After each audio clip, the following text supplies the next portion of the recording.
This is the French Pavilion. We imagine it as a theater meant to host different events all along the 6 months of the Biennale. And there will be 1 week events and residencies every month. The idea was to try to revive our desire for utopia. If we need to think of the future, maybe we need to have first the desire to think of the future. We have to set the condition to think forward again. Most of the time of the Biennale, visitors will have an experience, a sound experience, and a visual experience, and then this experience will shift into events once in a month.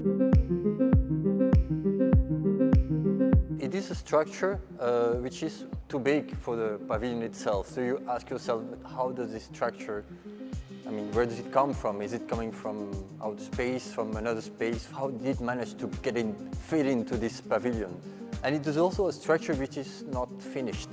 So we gathered these metallic structures. Half of them are found objects that we reworked.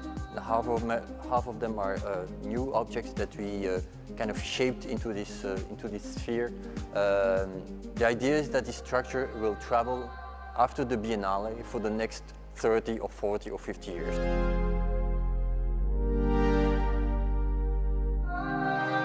So the main object around which the whole scenography is organized is the sphere. It's a shape which refers to many periods and references in the history of architecture. Of course, the architects of the Revolution, Boulay, Ledoux, French Revolution, the constructivists, which is an important reference. So it's a shape which refers to utopia in a way. It's a perfect shape. It's very well designed, let's say. It's very pure in its contours, but at the same time it's built, it's constructed in a very handmade way in a way. So from one side it's a very pure object, like a capsule, like a science fiction vessel in a way, but from the other side it's like a primitive hut in a way. It's a very primitive elementary structure. This project really reflects the idea of working with what you have by your hand in your workshop, and that's somehow a garage architecture.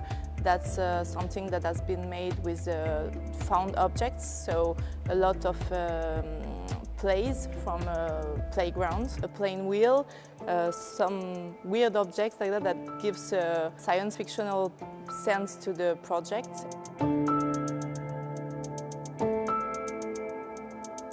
One of the other, let's say, references, of course, of this sphere is the disco ball. It's a kitsch object which refers, of course, to the party, let's say, practices of the 80s, 90s, where party was a wholesale autonomous culture in a way.